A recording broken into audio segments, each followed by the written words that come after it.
जय हिंद दोस्तों। चाइना पाकिस्तान ये दो आजकल इंडिया के सबसे बड़े समस्या बने हुए हैं। और जिस तरीके से चाइना पूरे तरीके से डोमिनेट कर रहा है और पाकिस्तान के अंदर अपनी एक एस्टेब्लिशमेंट को बढ़ा रहा है, वहाँ से ऐसा लग रहा है कि पाकिस्तान उसके सामने धीरे धीरे सरेंडर करता जा रहा है। और जब से अमेरिका ने भी पाकिस्तान का साथ छोड़ा है तो ये सरेंडर करना और यहाँ तक कि पाकिस्तान का बिकना और ज़्यादा तेज़ हो चुका है। लेकिन उसके अंदर चाइना की भी बहुत सारी कमज़ोरियाँ नज़र आ रही हैं दोस्तों। उस चीज़ के ऊपर मैं डिस्कशन करने जा रहा हूँ, लेकिन उससे पहले छोटी सी एक इन्फॉर्मेशन। अगर आप यूपीएससी की तैयारी करना चाहते हैं तो आपको एनसीईआरटी के बेसिक्स की सबसे ज़्यादा ज़रूरत पड़ेगी। और ऐसी सिचुएशन में जब आप एनसीईआरटी के बेसिक्स की बात कर रहे हैं, चाहे आप अंडर ग्रेजुएट हैं, चाहे आप ग्रेजुएट हैं, चाहे आप पोस्ट ग्रेजुएट हैं या कुछ भी हैं, या जॉब कर रहे हैं या घर रह के तैयारी करना चाहते हैं, तो आप घर रह के अपने एनसीईआरटी के कंसेप्ट को बहुत ज़्यादा मजबूत कर सकते हैं। अब ऐसी सिचुएशन में अगर आप बहुत ज़्यादा मजबूत करना चाहते हैं तो आप हमसे जुड़ सकते हैं, और इससे आपको पता भी लग जाएगा कि आपकी तैयारी हो पा रही है या नहीं हो पा रही है, और आप कर पाएंगे या नहीं कर पाएंगे। इस नंबर पर आप कॉल कीजिए और जल्दी से जल्दी हमसे जुड़िए, ताकि देर ना हो जाए और पीछे ना रह जाए। और दूसरा, अगर मेरे भाई बंधु राजस्थान से हैं, आरपीएससी की तैयारी करना चाहते हैं, और आरपीएससी के अंदर ग्रेड 1 टीचर्स या लेक्चरर्स जिसे कहते हैं, उसका पेपर नंबर 2 हिस्ट्री ऑप्शनल तैयार करना चाहते हैं, हिस्ट्री ऑप्शनल आपका है, तो हिस्ट्री ऑप्शनल हम आपको तैयार करवाएंगे। उसका पार्ट 1 2 3 4 जितने भी हैं वो पूरे के पूरे कंप्लीट करवाए जाएंगे। फीस और दूसरी चीज़ों के लिए आप ऑफिस में कॉल करके आप कांटेक्ट कर सकते हैं। और 10 अक्टूबर से बैच शुरू होगा। जल्दी से जल्दी आप कॉल कीजिए और कांटेक्ट कीजिए। और तीसरा और सबसे इम्पोर्टेंट दोस्तों, देखो, हम जो भी एफर्ट करते हैं वो आपके लिए करते हैं, इससे नॉलेज बढ़ती है। लेकिन नॉलेज अगर हम बढ़ा रहे हैं तो कुछ मोटिवेट भी कर दीजिए। हमारे चैनल को लाइक करें, सब्सक्राइब करें, शेयर करें, बेल आइकन जरूर दबाएं, ताकि हमें भी थोड़ा मोटिवेशन मिले कि हाँ, हम जो कर रहे हैं उससे स्टूडेंट्स को पसंद आ रहा है, समझ में आ रहा है। ताकि मोटिवेशन यार बहुत ज़्यादा ज़रूरी होता है इस तरीके से, वरना हमें ऐसे लग रहा है कि हम बता रहे हैं बच्चों को सब चीज़ें, लेकिन आउटकम नहीं आ पाता। तो थोड़ा ज़्यादा से ज़्यादा लोगों तक शेयर करेंगे तो हमें भी पता लगे कि हाँ, हमारे जो एफर्ट्स हैं वो सही डायरेक्शन में है या नहीं है। दोस्तों, अब आ जाते हैं एक देश के डिस्कशन के ऊपर, और उस देश का नाम है पाकिस्तान। इस पाकिस्तान किसी भी देश के बनने के पीछे एक प्रिंसिपल होता है, और वो प्रिंसिपल बेसिकली ये होता है कि सेंस ऑफ वी, हम की भावना सबसे बड़ी होती है। इसी को आप नॉर्मल उसमें नेशनलिज्म कहते हो। इंडिया जो था ब्रिटेन से अलग हुआ क्योंकि हम में सेंस ऑफ वी थी। हम नेशनलिज्म, राष्ट्रवाद से प्रेरित थे, और हमने ये कहा कि वी आर इंडियन, हम भारतीय हैं, और भारतीय होने के नाते हम अंग्रेजों से अलग होना चाहते हैं। लेकिन अगर पाकिस्तान की बात हुई तो पाकिस्तान कभी भी जिस ऑर्गेनाइजेशन ने बनाया, जिसे हम मुस्लिम लीग कहते हैं, और उस मुस्लिम लीग का जो एक हेड चीफ था उसका नाम था जिन्ना। जिन्ना ने जिस आइडियोलॉजी पर, या मोहम्मद इकबाल ने जिस आइडियोलॉजी पर पाकिस्तान को बनाया, या जिस बिहाफ पर मुस्लिम लीग बनी, या जिस बेसिक प्रिंसिपल पर मुस्लिम लीग बनी, असलियत में दोस्तों उन बेसिक प्रिंसिपल्स में ही सबसे बड़ी समस्या थी। इफ ये कभी भी इनका प्रिंसिपल ये नहीं था कि वी आर पाकिस्तानी, ना, इनका हमेशा प्रिंसिपल था वी आर मुस्लिम। ओके, कोई प्रॉब्लम नहीं है। Therefore we can't live with Hindus, can't live with Hindu majority. इनकी पाकिस्तान की लाइफ का ये बेसिक प्रिंसिपल था। We are Muslims and we can not live with Hindu majority. ये पाकिस्तान के बनने का बेसिक प्रिंसिपल था। चाहे सर सैयद अहमद खान जैसे नैरो माइंडेड पर्सनैलिटी हो, जो ये कहते हैं कि हिंदू मेजोरिटी के अंदर मुस्लिम्स के राइट्स सेफ नहीं रहेंगे, इसलिए ब्रिटिश रूल इंडिया में होना चाहिए, और इसीलिए वो पेट्रियोटिक सोसाइटी ऑफ इंडिया बनाते हैं, जिसका क्लेम था कि वो अंग्रेजों के वफादार हैं। चाहे मोहम्मद अली जिन्ना हुए जिसने टू नेशन थ्योरी को प्रैक्टिकली इंप्लीमेंट किया। अब प्रॉब्लम यहां पर पाकिस्तान के साथ दोस्तों यही आ रही है कि we can't live with Hindu से पाकिस्तान बन गया। अब पाकिस्तान बन गया तो कम से कम वो ये तो मान लें कि अब हम अलग हैं, अब हम अलग मुस्लिम देश हैं, तो हम अपनी तरक्की करेंगे।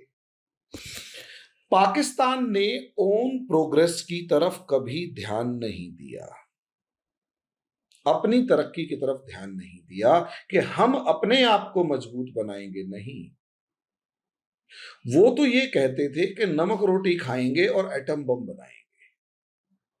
और उसके बाद भी वो जो एंटी हिंदू माइंडसेट था वो पाकिस्तान की पॉपुलेशन के अंदर हमेशा से बना रहा। और इस एंटी हिंदू माइंडसेट को यूरोपियन नेशंस, खासकर अमेरिका और यूनाइटेड किंगडम यानी ब्रिटेन ने सबसे ज्यादा इस्तेमाल किया। यूरोपियन नेशंस, यूरोपियन कंट्रीज, इन्होंने इस्तेमाल किया। इन्होंने कैसे इस्तेमाल किया? असलियत में इन यूरोपियन नेशंस, खासकर अमेरिका को, अमेरिका और नाटो कंट्रीज को एशिया के अंदर एक देश बेस चाहिए था। एशिया में एक ऐसी जगह चाहिए जहां पर वो अपने फुट फुट स्टेप्स रख सके और अपने पद कदम रख सके, और कहीं ना कहीं counter USSR and communist China. अब आप सोचिए, उनको यूएसएसआर और कम्युनिस्ट चाइना चाहिए। यही रीजन है यूनाइटेड किंगडम यानी ब्रिटेन जो है, इन नाटो नेशंस का एक देश क्या ब्रिटेन, वो जाते जाते इंडिया और पाकिस्तान के बीच में एक कश्मीर इशू छोड़ गया। और कश्मीर इशू छोड़कर जाने के बाद एंटी हिंदू माइंडसेट और कश्मीर इशू, इन दोनों के साथ मिलकर इन यूरोपियन नेशंस ने कहीं ना कहीं पाकिस्तान को इस्तेमाल करना शुरू किया। पाकिस्तान से एक डील होती है।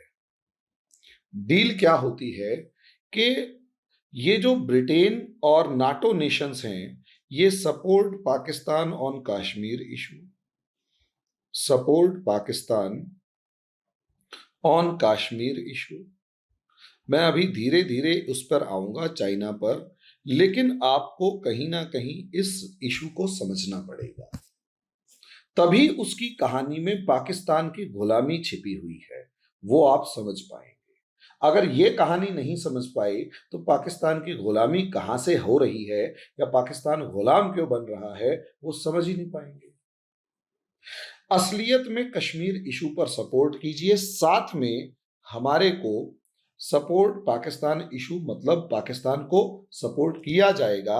Give us way to enter into Afghanistan and South Asia,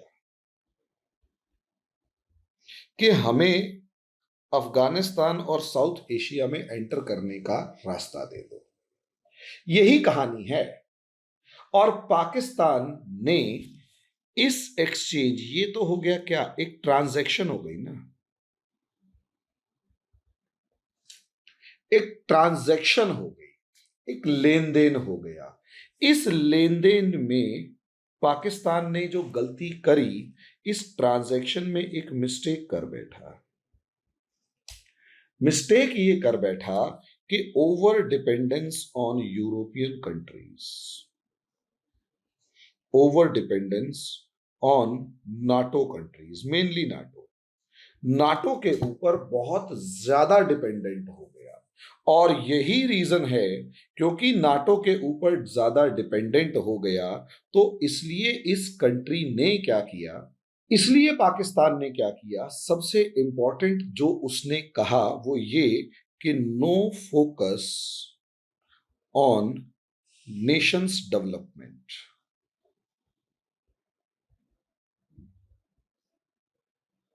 development, nation के डेवलपमेंट पे कोई फोकस नहीं किया, नेशनल इंटीग्रेशन के ऊपर कोई फोकस नहीं किया। अब आप सोचकर देखो, देश को एक करने के ऊपर आप ध्यान नहीं दे पा रहे, जिसकी वजह से, क्योंकि आपने फोकस नहीं किया, तो एक तरफ तो बांग्लादेश अलग हो गया, बलोच आज के दिन आप के सामने खड़े हुए हैं, और कहीं ना कहीं पश्तून जो है वो टीटीपी, तहरीके तालिबान पाकिस्तान के नाम पर आपसे आज के दिन लड़ाई कर रहे हैं, और सिंध लिबरेशन आर्मी जो है एसएलए, वो भी आपके सामने खड़ी हुई है। नेशनल इंटीग्रेशन इन्होंने एक तरफ किया नहीं, नेशनल डेवलपमेंट नहीं किया, इंडस्ट्रियल डेवलपमेंट की तरफ फोकस नहीं किया। Industrial development, no industrial development, यानी औद्योगिक प्रगति की नहीं। No human resource development,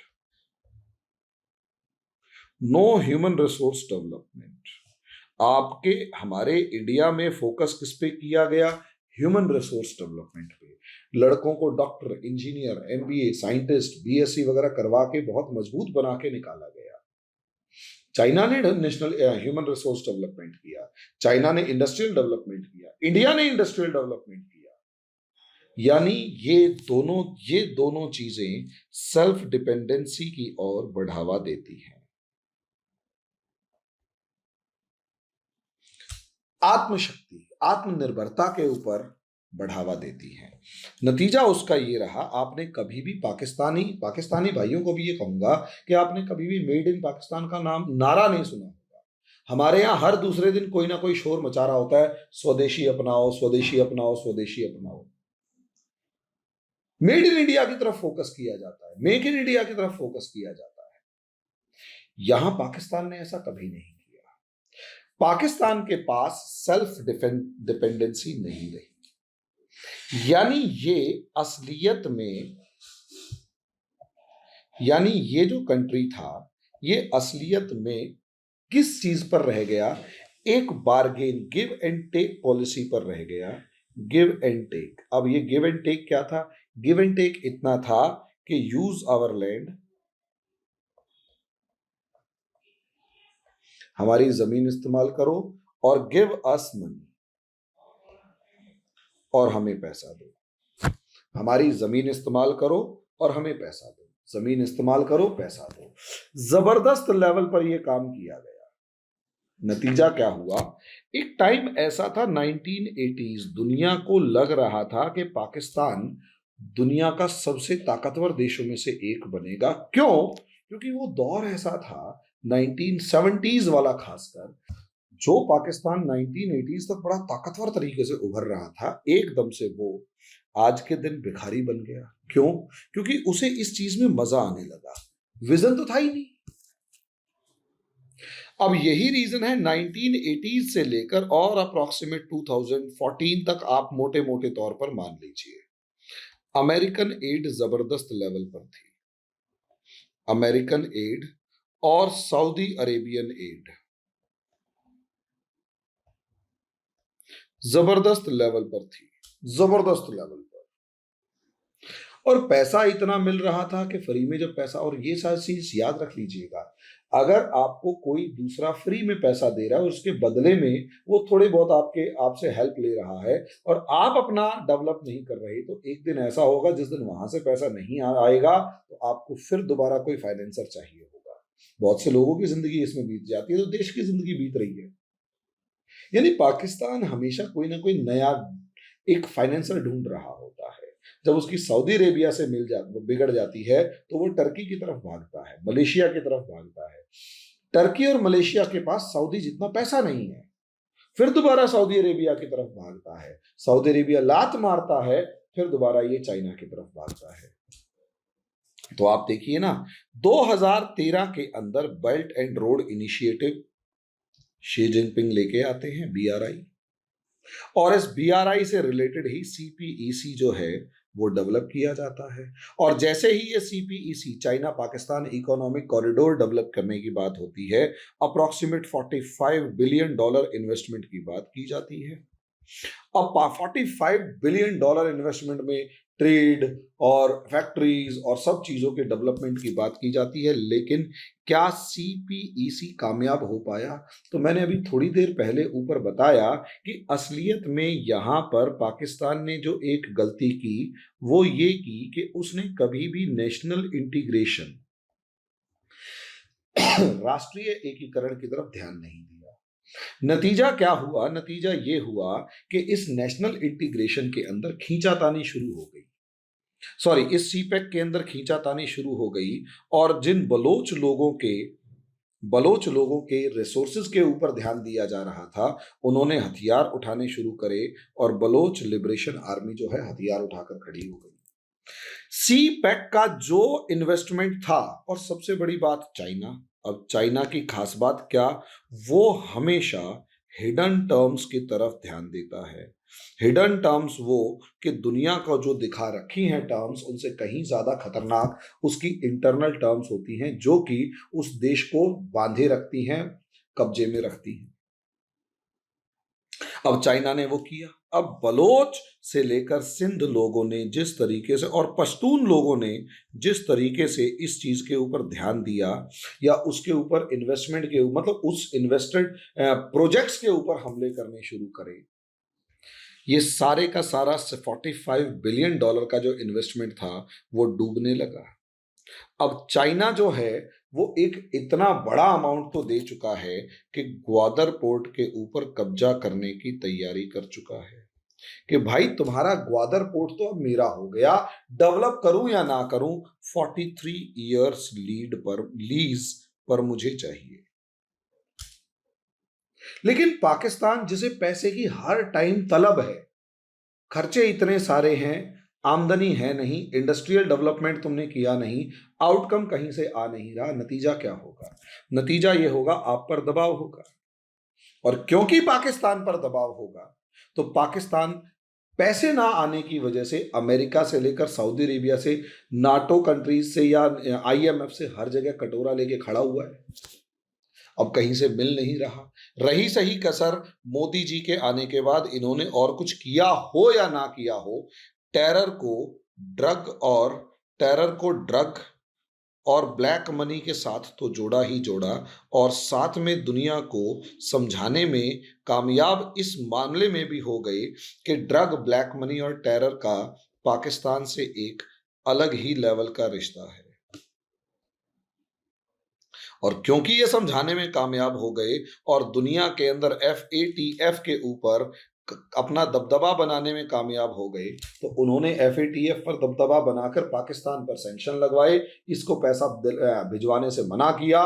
drug, black money और टेररिज्म का जो सर्कल था, इसके ऊपर बड़े वार करने शुरू किए। पाकिस्तान पस्त होता हुआ नजर आया। अब प्रॉब्लम पाकिस्तान के साथ यही है कि भैया पस्त तो हो गए, पैसा तो तुम्हें चाहिए, ग्वादर पोर्ट हाथ से जा चुका है। अब यहां इसका आखिरी एक देश बचा जो अनएथिकल फाइनेंसिंग के ऊपर सबसे ज्यादा भरोसा करता है। अनएथिकल फाइनेंसिंग का मतलब यह होता है कि भैया एथिक्स और वैल्यूज और प्रिंसिपल्स गए तेल लेने, मुझे सिर्फ मेरा फायदा चाहिए, दूसरे देश को बर्बाद करके भी चाहिए तो मैं ले लूंगा। भाई अमेरिका जैसे देश जो हैं वो एड वगैरह देते हैं, ये देखते हैं कि ये मेरा पैसा दे पाएगा नहीं दे पाएगा, टिपिकल व्यापारी लोग हैं।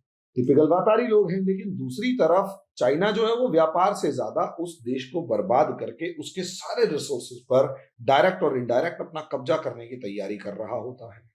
नतीजा उसका क्या? Unethical financing. अब चाइना को पता है पाकिस्तान के पास पैसा नहीं है, तो तू एक काम कर, ग्वादर पोर्ट दे दे। अब ग्वादर पोर्ट ले लिया, उनके क्या नाम है, पार्क से लेकर रेडियो स्टेशन से लेकर सारे रोड्स वगैरह खरीद रखे हैं। अभी भी पाकिस्तान को पैसा चाहिए क्योंकि खाली बैठा है, ट्रेड वगैरह है नहीं, इन्वेस्टमेंट कहीं से नहीं है। अब बिक रहा है। चाइना को पाकिस्तान का एक और पोर्ट नजर आ रहा है और वो पोर्ट है कराची। कराची पोर्ट जो नजर आया, अब उसके अंदर खुले तौर पर डिक्लेयर हो चुका है कि 3.5 बिलियन डॉलर का उसमें इन्वेस्टमेंट किया जाएगा। अब कराची पोर्ट को अगर आप सीपैक से जोड़ रहे हो तो भूल जाओ, उस पे बर्थ बनाई जाएंगी, डेवलपमेंट किया जाएगा, इंडस्ट्री का शोर शराबा मचाया जाएगा। लेकिन 3.5 बिलियन डॉलर देने का मतलब है कि पाकिस्तान को एक तरीके की मदद करना। पैसे नहीं है तो पाकिस्तान की मदद करना, कराची पोर्ट डेवलप करने के लिए तो मदद की जा रही है। उसके बदले में कराची पोर्ट का इस्तेमाल कौन करता है? तालिबान। अब कराची पोर्ट के अंदर पाकिस्तान चाइना की इन्वेस्टमेंट हो जाती है तो तालिबान से जो भी डील हो रही है और तालिबान से जो ड्रग्स और दूसरी चीजों का एक्सपोर्ट हो रहा है, चाइना उसके ऊपर कम से कम नजर रख पाएगा और कंट्रोल कर पाएगा। यानी वो जो ड्रग्स हैं वो एशियन कंट्रीज में जाएं कोई समस्या नहीं है, वो यूरोपियन कंट्रीज में जाएं कोई समस्या नहीं है, वो इंडिया में आए कोई समस्या नहीं है, लेकिन वो चाइना नहीं जानी चाहिए। सोच कर देखो दिमाग कहां लगाया है कि वो जो ड्रग्स हैं वो एशियन कंट्रीज में भेजो, यूरोपियन में भेजो, इंडिया में भेजो और यहां के ब्रेन को बिल्कुल डेड कर दो और चाइना में वो ड्रग्स नहीं जाए। दूसरा, तालिबान, क्योंकि कराची पोर्ट चाइना के कंट्रोल में होगा तो तालिबान जी हजूरी करेगा चाइना की, और तालिबान की गर्दन अगर पकड़े रखोगे तो तालिबान कभी भी जिनजियांग के ऊपर आंख नहीं उठा पाएगा, यानी वो चाइना पर डिपेंडेंट रह जाएगा। और अगर वो चाइना पर डिपेंडेंट रह जाएगा, शिनजियांग पर आंख नहीं उठा पाएगा, तो चाइना की जो इंटरनल सिक्योरिटी है वो मेंटेन रहेगी, इंटरनल सिक्योरिटी मेंटेन रहेगी और चाइना तालिबान को अपनी गर्दन के, अपने हाथ के नीचे दबा के रखेगा। लेकिन इससे क्या होगा?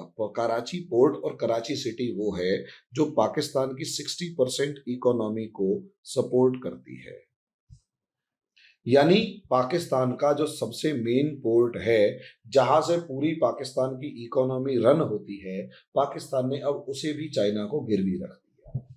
अब आप मुझे सोचकर बताओ कि आपको नहीं लगता कि आपके सारे इकोनॉमिक रिसोर्सेज अगर पाकिस्तान ने चाइना को दे दिए हैं अपने, तो क्या वो गुलाम बन जाएगा? भाई हिंदुस्तान भी तो गुलाम ऐसे ही बना था।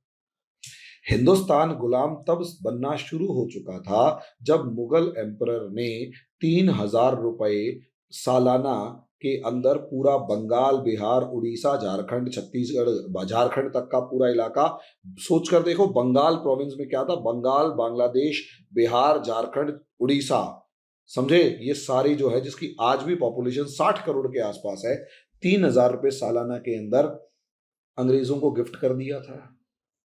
तो अंदाजा लगाकर देखिए, जब आप बहुत सस्ते में अपने रिसोर्सेज किसी भी कंपनी को या कंट्री को बेच देते हैं तो वहां से गुलाम बनने की प्रक्रिया शुरू हो जाती है, क्योंकि यहां अब चाइना को क्लेम मिल जाएगा कि कराची पोर्ट मेरा है, ग्वादर पोर्ट मेरा है। अब अगर आप थोड़ा, क्या नाम है, मैप देख ले, इस मैप में आपको खुले तौर पर समझ में आ जाएगा कि अगर यहाँ पर पाकिस्तान है, पाकिस्तान की पूरी जो टैग, वो मतलब बाउंड्री लाइन है, उसमें दो ही तो पोर्ट बन पाएंगे, एक ग्वादर बन पाएगा, एक कराची है। और दोनों के ऊपर चाइना अगर कंट्रोल कर लेता है तो जो कोस्ट लाइन है उसको चाइना ने कंट्रोल कर लिया। अब कोस्ट लाइन को चाइना ने कंट्रोल कर लिया, यानी तुम्हारे गेट पे कौन बैठा हुआ है? चाइना। पूरे रोड से लेकर सब चीजों पे किसने कंट्रोल किया हुआ है? चाइना ने। पड़ोस में अफगानिस्तान है, वहां वाले रास्ते को कौन कंट्रोल कर रहा है? चाइना। आपकी इकोनॉमी को कौन रेगुलेट कर रहा है? चाइना। यानी आप पूरे तरीके से किस पर डिपेंडेंट हो गए? चाइना पे। आपकी सारी पॉलिसीज कौन डिसाइड करेगा? चाइना। तो इसी को तो गुलाम बनना कहते हैं दोस्तों। गुलामी की डेफिनेशन कोई खास नहीं है, कोई स्पेशल डेफिनेशन नहीं है। जब आपकी हर चीज, हर डिसीजन कोई दूसरा देश डिसाइड करना शुरू कर दे तो समझ लो वही गुलामी है। और मैं इसी को आपको समझाना चाहता था कि पाकिस्तान जो है वो धीरे धीरे चीन का गुलाम बनता जा रहा है। अब आपको ये वीडियो कैसा लगा इसके ऊपर कमेंट बॉक्स में जरूर लिखें। तब तक के लिए धन्यवाद। दोबारा रिक्वेस्ट कर रहे हैं, लाइक, सब्सक्राइब, शेयर करें, बेल आइकन दबा दें ताकि हमारे वीडियो जल्दी से जल्दी आप तक पहुंच सके। धन्यवाद।